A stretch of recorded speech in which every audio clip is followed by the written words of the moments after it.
So Psalm 23 begins, "The Lord is my shepherd, I shall not." Trouble is, there are times when we all want for things we think we really need. And though it's true in America we're generally better off than most people in the world, we still have times when we wonder if what we have will be enough for what we need. I totally get that.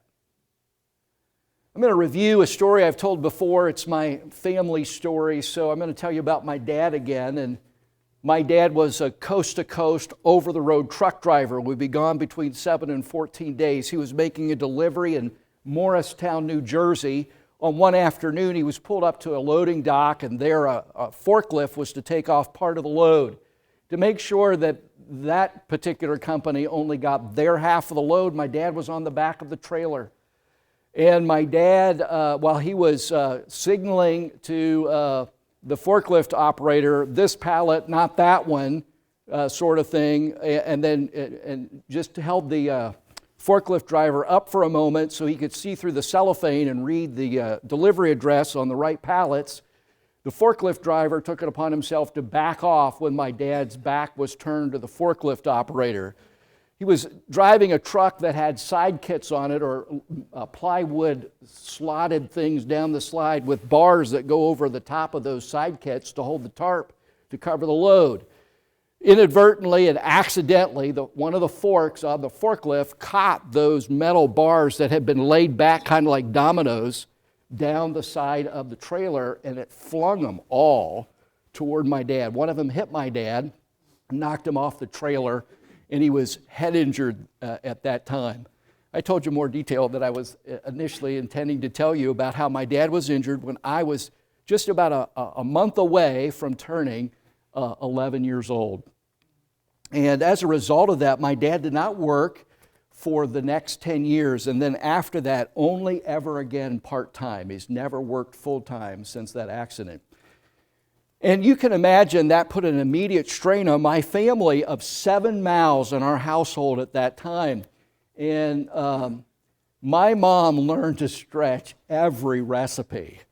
And some of you've been through times like that, right? And you look back and you thank the Lord that you survived, but things were tight for really, it was already tight being a family of 5 working on a truck, 7 rather, working on a truck driver's salary. But it really got complicated when my dad was unemployed, and my mom didn't work either. She was a stay-at-home mom. And so we relied on the provisions that the Lord would provide through family and friends. And I really don't even know how my mom kept the boat afloat. It really is an amazing story. But after about 5 years, there was an insurance settlement, and we were able, after that, to kind of breathe a sigh of relief, right? And make our way on in life. But you know what? We found, and I think God taught me early through that He is enough, even when all of your resources dry up. And I tell you that story, some of you've told me your story too. You've been through times like this, and maybe it wasn't a financial crisis, but a medical one, and that can turn into a financial crisis pretty quickly, can't it, right? You've been through times when resources did not seem enough. And I want to say that that's a common affliction of the people of God. I mean, in any generation, it doesn't matter if you live in wealthy America or you lived in a poor thatched-roofed house in Israel in the days of Jesus. All Christians have struggled with God's provision being enough. And the disciples today are our example of this. They walked with Jesus. They had the miracle worker with them.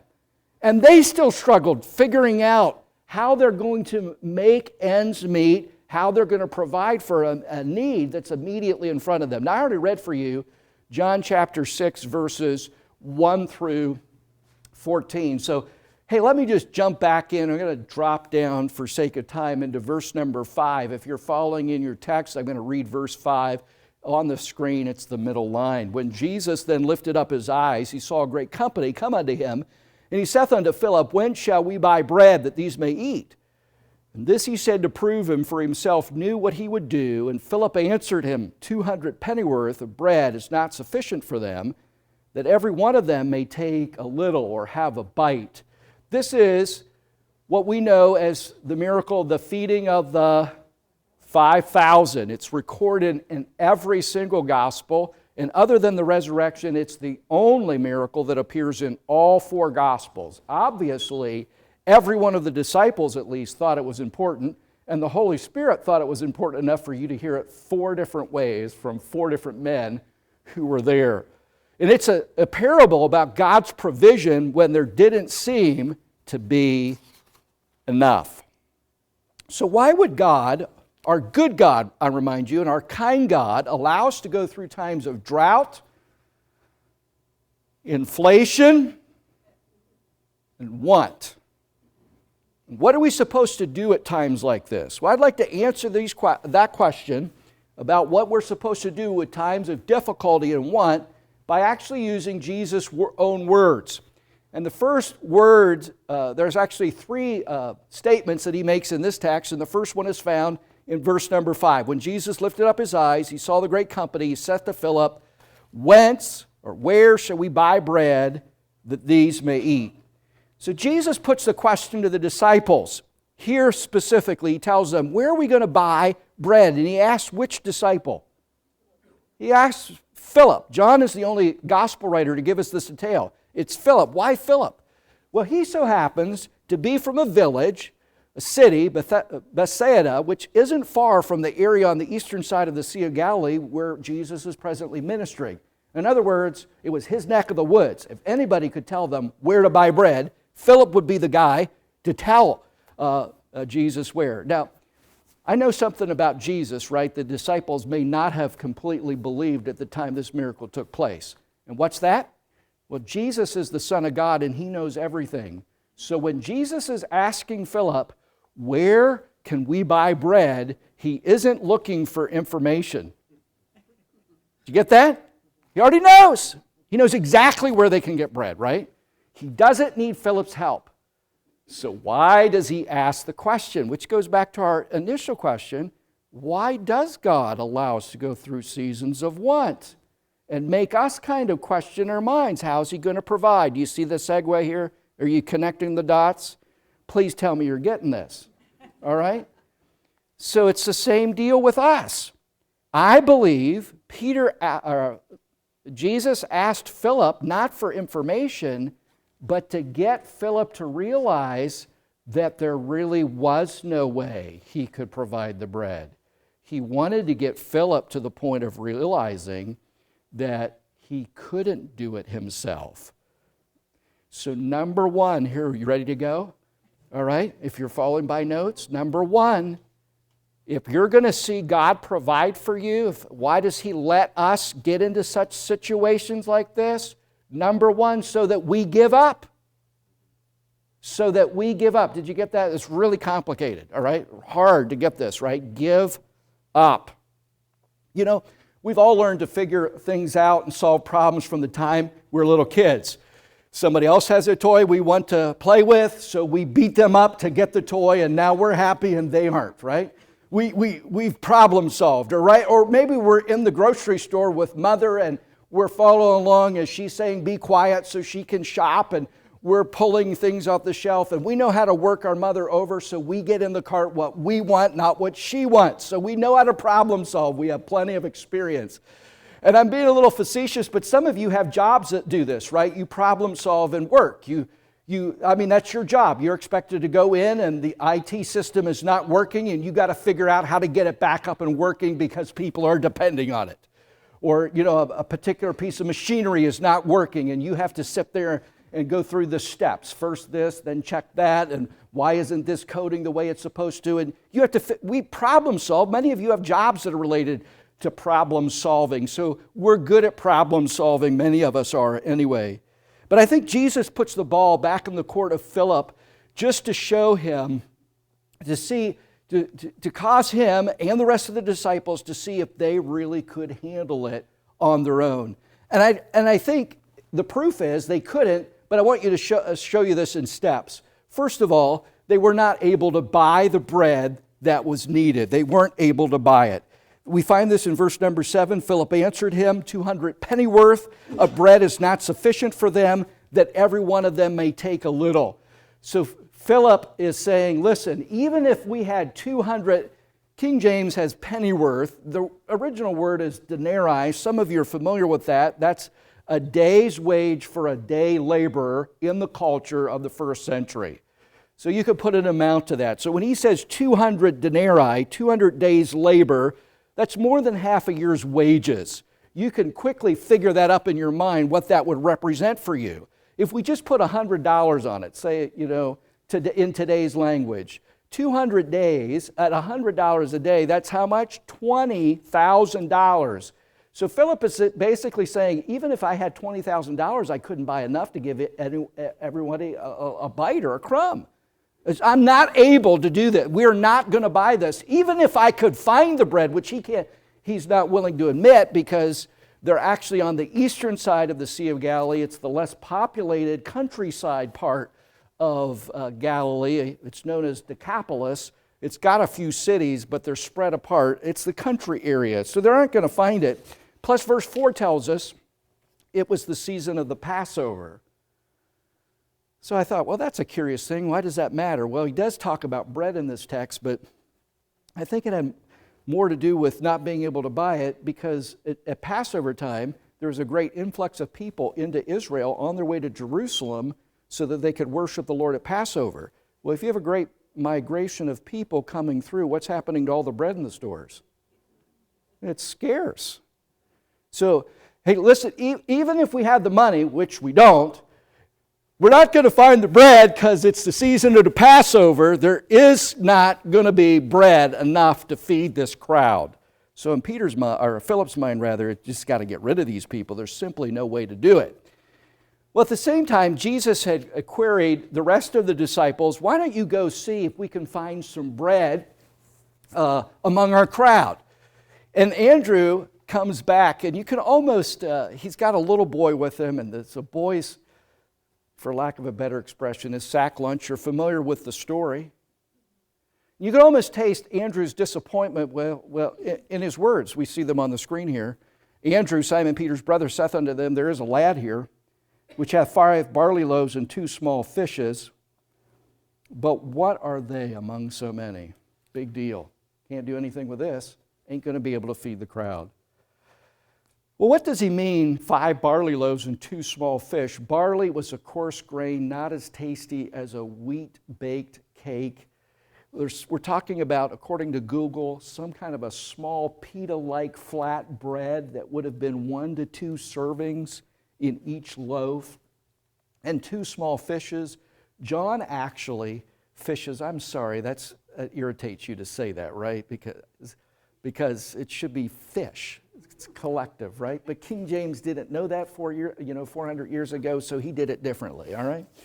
So 2 small fish, and the word that John uses is different from the other 3 Gospels, and he really means by that tiny fish, really small ones, something that would just be maybe a little bit of salted meat to go with the bread to help you to get the coarse bread down, which you'd need something if you're eating a barley loaf. I'm just thinking barley is not what I want. So what conclusion do we reach here? Well, there's nowhere to buy it. We can't buy the bread. We can't find enough among the crowd, so that the natural result of that is there's nothing we can do, Jesus. You got to send this crowd away. We give up. We can't do it. So why did Jesus even ask, since he's the Son of God and he already knew they couldn't do it? Why did he even ask them? Because he wanted from them what Jesus wants from us. He wants us to reach the end of ourselves. Does that strike you being maybe just like a little bit mean? You just want me to get frustrated? Well, I'll give you frustration, all right? Will you just listen? We've been there. Who likes being in an uncomfortable position which you can't maneuver yourself out of. We all like to have options on the table, maneuvers around our difficulty, but just maybe the path forward is realizing you can't go forward without God. Just maybe in the life of faith, God wants you to give up, to admit you can't, and as long as you think you can, I think I can. I think I can. Remember that from last week? I think I can. As long as you think you can, He can't make His grace available to you.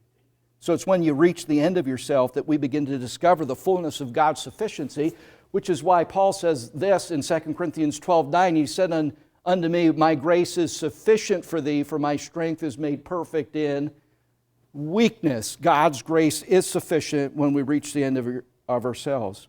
So I'm just suggesting that, can I say this? As a Christian, it's okay to be helpless. It's okay to get to the end of your day and say, I don't know how I'm going to do tomorrow. It's okay. It's okay to not have enough. As long as you have God. Why are we uncomfortable with that? I mean, this is the Christian life. And you read the biographies of the great saints of God, and they've been at places where they didn't have enough and they didn't have sufficient, but they had God and they kept relying, and He proved to be enough. And friend, I want to challenge you and encourage you, when you feel like you don't have enough, if you have God, you have enough. And this is a worldview. This is a way of thinking. There really are two worldviews in the world. The first one is this. You know, it's all up to me. I got to live as if everything is up to you, and you must make it happen. And some people live that way, and some people in this room think that way. If I don't make it happen, it ain't going to happen. So I got to do it.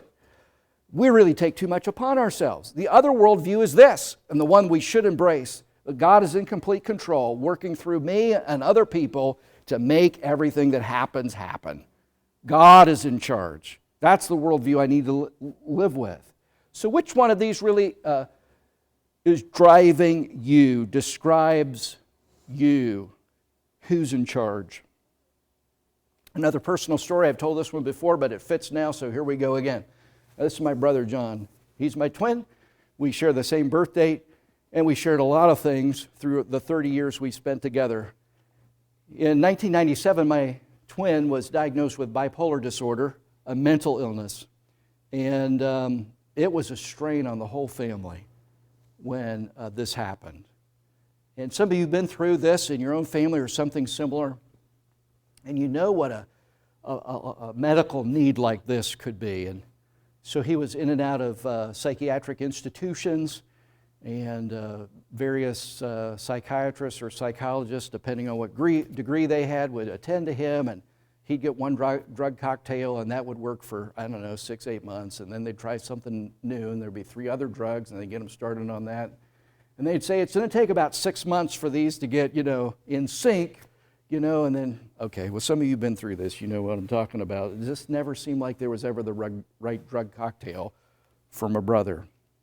And so for 7 years, my parents kept him and cared for him. And for a long time, I prayed, God, just fix my brother. Would you just heal his mind? Would you just help some of these medicines to work? And I'm trying to relate to you. This is my story. You have something else, but you've done this, right? You've been before God. God, this is what's going on. This person, we need this person to be healed. We need this kind of help. And you're laying it out before God. I do that. I hope you are too. And you lay it out, and you lay it out. And meanwhile, he's bouncing from one institution to another, and one doctor to another, and out of hospital for a while, and then back in. And after several years, it was really apparent to me that my brother was probably just going to have to learn how to live with the condition, probably not be healed of the condition. This happens sometimes in your prayer life. You're praying, you want something to change, and God changes you while you're praying about it, and He says, maybe you need to pray differently. So I started praying differently. I said, especially when I talked to my brother on the phone, I got concerned about suicidal thoughts that he had, that he would share with me, and violent kinds of things. And you understand this. I don't have to fill in all the gaps right in too much detail. But with people with mental illness, this really becomes an issue with what they're thinking in their brain and what they transact in their life. So I began to pray, God, if you're not going to fix him, then you got to take him before he takes somebody else out. You ever been there? That wasn't the way I wanted to pray. It's the way God adjusted me in my prayers. So I'm praying, God, do something. Either heal him or take him out before he harms somebody. And on February 27, 2004, God answered my prayer, but it was a bittersweet moment because I lost my brother to a pulmonary embolism in his home with my parents. But God answered my prayer because he didn't take anybody out. And he showed mercy to my family that we'd been suffering with this ongoing health issue for 7 years. Some of you know about that. Long time. I told you that just to say that, God, you either believe that it's all up to you, you got to make it happen, you got to fix everybody, you got to make it work, and if you don't bring in the money, and if you don't give the right advice, and it's all up to you, and you get, you start to feel pretty heavy, right? You're starting to get overwhelmed, and some of us live this way. Or you live the second worldview, God's in control, he's working through me and others to accomplish his will, and he can make things happen. So back to the point, give up. Why are you working so hard? Why do you think it's all up to you? Jesus asked these disciples, where can we buy bread? Not for information, but so they'd give up, which is exactly what you need to do in the crisis that you face. Number 2, let's look at verse number 10 where we find the next word that Jesus gives. It's John chapter 6 and verse number 10, and Jesus said, make the men sit down. Now there was much grass in the place, so the men sat down in number about 5,000. This was curious to me. Why does Jesus say, when all the things that Jesus could say, why doesn't he say something profound? This is mundane, this is regular, this is practical, this is seemingly unimportant. So why was it important to get the crowd to sit down? Let's pause and go through some ideas, suggestions of why Jesus would tell the people, sit down. First, letter A, to get them ready. If they're going to eat, they need to sit down so you can serve the food. It's just practical. It's hard to serve people when they're all milling about, so he had them sit down. Another gospel says in groups of 50 and 100. That also enabled counting, so the disciples could quickly count. 1, 2, 3, 4, 5, 6, 7. They quickly knew there was 5,000 men just by the way they were seated. But it was mainly to help them to be able to eat. The word sit down here is the New Testament word recline, and that is the position that John had and the disciples at the Last Supper. They didn't sit in chairs as is sometimes pictured in a painting. They were actually seated on the ground or on pillows around a low table and reclining on the laps of pretty much the people right beside them. So he got them ready. That's at least one reason. In verse number 11, it tells us that Jesus then gave thanks before they served the food. So sitting down allowed them to be able to give a reverent prayer. Try to pray in a party, with people all moving around. That's difficult. By seating them, clearly give a reverent prayer of gratitude for what God was about to provide. Saying a prayer of grace before a meal is starting to pass by the wayside. I don't know if it's because we're watching TV and nobody on TV ever prays before they sit down and start eating, whether it's the movies, or maybe we're just such a big hurry. Even as Christians, we'll skip the grace. We'll skip the prayer. Let me just encourage you and remind you, if you have food on your table, that's a reason to give thanks. Because a lot of people sit down to tables that don't have food or very much food on them. We ought to give thanks, and the pause is worth the time, especially for the people of God. If there isn't food there and you bow your head to pray, that's really an act of faith, right? God, there ain't no food in our cabinets. We need you to provide. And I say that kind of tongue-in-cheek, but it's been the reality in some places for some people. Some of you are familiar with the name George Mueller. He did start orphanages, a couple on Wilson Street before they bought a property at Ashley Down, in which he had 5 buildings and at one time could serve over 2,000 orphans at once. These orphanages were in Bristol, England, and they're storied in many books about George Mueller's prayers of faith that provided the needs. And this story actually came from a daughter of one of the men that worked with Mr. Mueller in his orphanages, whose name, if you want it later, I can give it to you. But she relates, she said, Mr. Mueller's orphans sat down and all the plates and the cups and bowls on the table were empty. There was no food in the pantry and no money to buy food. So the children were standing at their chairs waiting for their morning meal when Mr. Mueller said, "Children, we cannot be late for school, can we?" And with that, Mr. Mueller bowed in prayer. "Dear Father, we thank thee, for what thou art going to give us to eat." And there was no food to give them. Some of you have heard this story because just then, as the prayer finished, there was a knock at the door. And the baker, who had been unable to sleep the night before with this pressing thought that he ought to bake some bread and take it to the orphans. So he brought a whole cartload of bread, fresh baked, for the orphans that morning. No sooner had he distributed his offering than there was another knock at the door, and a milkman, his cart had broken down near the orphanage, and in came all the milk off the back of his cart, so the children had fresh bread and milk for breakfast that morning. So giving thanks for God's provision sometimes can be an act of faith. Ought to be something we either do as an act of faith or as a way of giving thanks. God provides for His people. But I still wasn't satisfied with that. The fact that this text says 3 times that, you can go ahead and click a couple clicks. I want to see those words. Verse 10, make the men sit down. Verse 10, so the men sat down.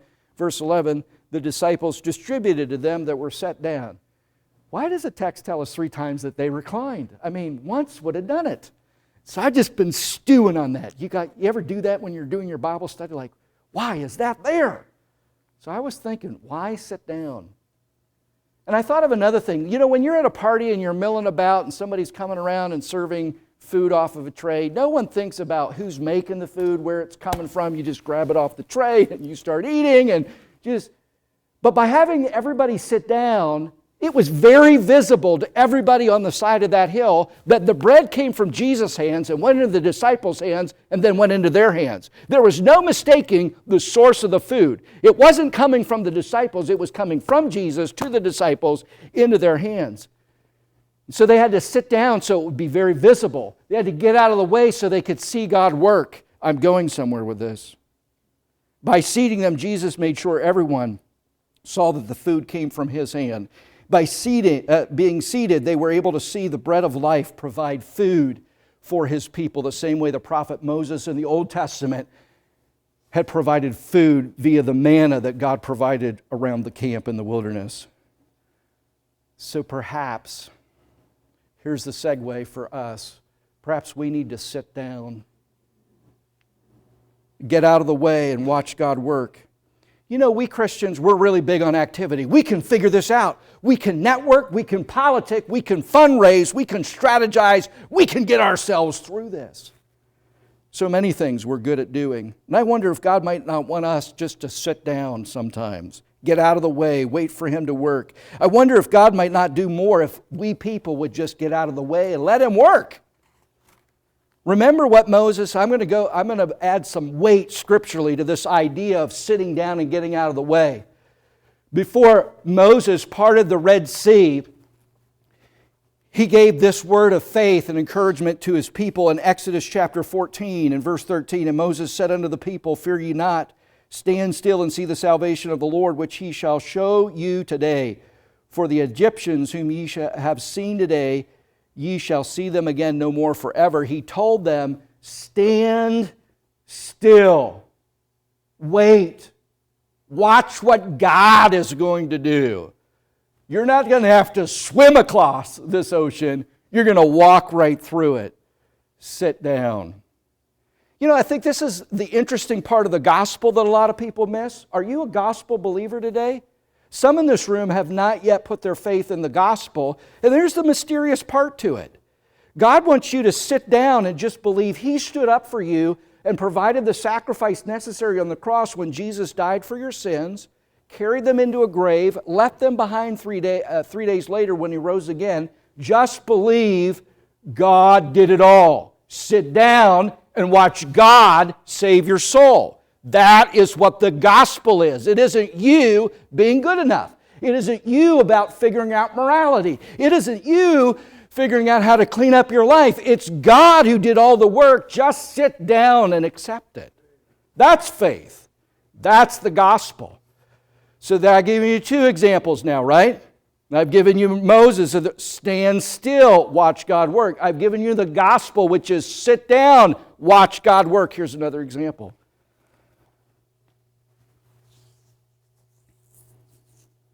Almost always, when we try to help God out, we get ourselves where?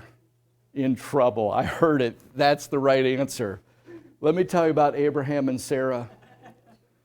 Remember this? God promised Abraham He's going to have a son. God's going to bless your offspring. You're going to be as numerous as the stars or the sand upon the seashore. Only problem is 13 years go by. 12 or 13 years. Abraham's about 87. Nothing's happened since he was 75 when he first got the promise. Sarah's thinking about, I ain't getting any younger either, so let me make a suggestion. Why don't you just marry my handmaiden Hagar, raise up children through her, and that way you'll have a son who can carry on these promises. We'll help God out. A child was born, but not the heir of the promise. Ishmael would be an ongoing problem for Abraham for years to come because he tried to help God out. So before you get up, this next great idea that you have, you're going to figure it out, you're going to make it work, maybe you ought to sit down and pray about it first. All right? What's Jesus teaching us about these periods of drought, inflation, and want, and how to survive them? Number 1, give up. You don't have the answers. He does. Number 2, sit down and watch God work. 3, we find the next word from Jesus in the text in verse number 12, and we get this concept of gathering up next. When they were filled, verse 12, He said unto His disciples, gather up the fragments that remain, that nothing be lost. Now this is a curious detail, and honestly, at first I was willing just to pass right over it. I mean, what we really want in this text, right, is the miracle. I mean, we want Jesus multiplying bread. And we want to put our dollar bills out on the table and say, okay, now do that, multiply that. So we're really interested in the miracle part. We're just excited about that. And Jesus had just fed 5,000 men plus women and children. So scholars think that could have been anywhere 10,000 or plus people on a hillside. That's a lot of people to feed in one meal. So who cares about leftovers? Certainly not my kids. They're all jam-packed in the refrigerator. They don't like the leftovers. So who cares about leftovers? Well, based on the text, who said the words, gather up the fragments that remain? Jesus cares about the leftovers. But why? I don't even like leftovers. Why would He care about the leftovers? A couple ideas here, and then we'll be through. First, it's a lesson in God's generosity and our stewardship of it so that we don't waste what He provides. The text says in verse number 12, when they were filled, Jesus filled the people up. They didn't just get enough to get by. God supplied generously. He is not miserly. Brother Andrew, in his book, God's Smuggler, written by Cheryl, forget her first name, says it's the law of the royal way. God is not miserly. He gave generously, so we should make sure that we take good use of it and make sure that we share the blessing that He sends. That's obvious. Gather up the fragments that remain. I think there's another reason. I'm going to give it this way, letter B. Do not miss what God has done. You see, the way the bread was distributed, it really wasn't an overt miracle. The bread didn't just start falling out of the sky. And there weren't these big baskets that suddenly appeared at the end of each row so the ushers could pass it down and give out. We don't do that. We collect stuff. Okay, But it wasn't overt, right? It wasn't a big basket. It wasn't bread raining down. It was just Jesus broke bread and gave it to a disciple. And he broke another loaf and gave it to, and he broke some more. And people are eating and their tummies are getting filled. They're not really thinking about it. And I think part of the reason of taking up the 12 baskets was this is the final proof that a miracle really did happen, that it wasn't just an accident. And it wasn't just, oh, wasn't that a nice little boy? Bless his heart, he shared. And everybody in the crowd felt so convicted, they pulled out their sack lunches and started handing out bread and fish. That is not the miracle. The miracle here is that God took, through His Son Jesus, one boy's lunch, fed a whole crowd, and then when they got done, there were these 12 big baskets full of bread, which exceeded what they started with. Irrefutable proof, miracle had happened. Otherwise, they may have missed it. Now here's a real final interesting point of application for us. Let me bridge to how God works with us. We all long for miracles. I don't know about you, but I pray for them. I ask God for them. I keep a journal of them when they happen to me. Do you? This is exciting because God is still working for His people. I think, though, we kind of hope for a miracle the way we do lottery. You know, some people hit the ticket and some people don't, right? Some people get the ticket, rather, and some people don't. And so some people get miracles and the rest of us don't. We kind of want Daddy Warbox to kind of walk in the back of this room one day and say to us, now how much more money is that you need for that building over there? Yeah, let me write that check for you right now. And I'm okay with that, all right? If any Daddy Warbox are here, see me after the service. I got the number, all right? That's kind of how we like it to work. We want something big. We want something overt. We want the bread to fall down. We want the big basket to arrive. We want the check in the mail. We want it to be overt. But I tell you, the majority of times, God provides through His people through the patient, consistent provision by His hand. It's just Him taking a little bit of the loaf and giving it to you, and a little bit more of the loaf and giving it to you. And it isn't very often, in my experience, that these big baskets fall out of the sky. Are you getting this? I'm trying to teach you about how God provides. And He does a little bit at a time, almost so in such a fashion that we would almost miss it unless we looked around and checked the leftovers and said we had enough for this meal and God gave us a little bit more to put in the fridge for the next one. Are you getting this? This is important. This is the way God provides for His people. A little bit at a time. Some of you think you don't see God doing anything in your lives because the basket didn't arrive, or the check didn't come in the mail, or that person on the sickbed didn't rise up and start walking yet. But in the patient faithfulness of a Father, He continues to break bread and meet your needs. Are you getting this yet? God is providing. He is doing it, just like He did with the disciples in His day. Such was the case with my family when my dad was unemployed when I was a teenager. I never remember going without food or clothes on my back. Sometimes it was my lawn money, my lawn jobs, that paid the electricity bill to keep the lights on. But the lights didn't go out. God provided. I always had clothes on my back. I don't ever remember missing a meal I hadn't planned to. And that is evidence of God's provision because we always, as a family, had enough.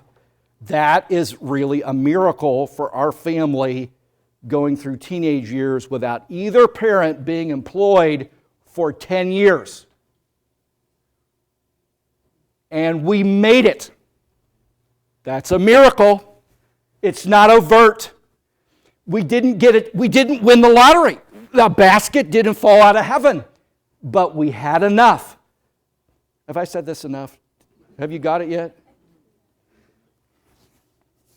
Joy Ranch is a home for children in Woodlawn, Virginia, which one of my brothers nearly ended up working for.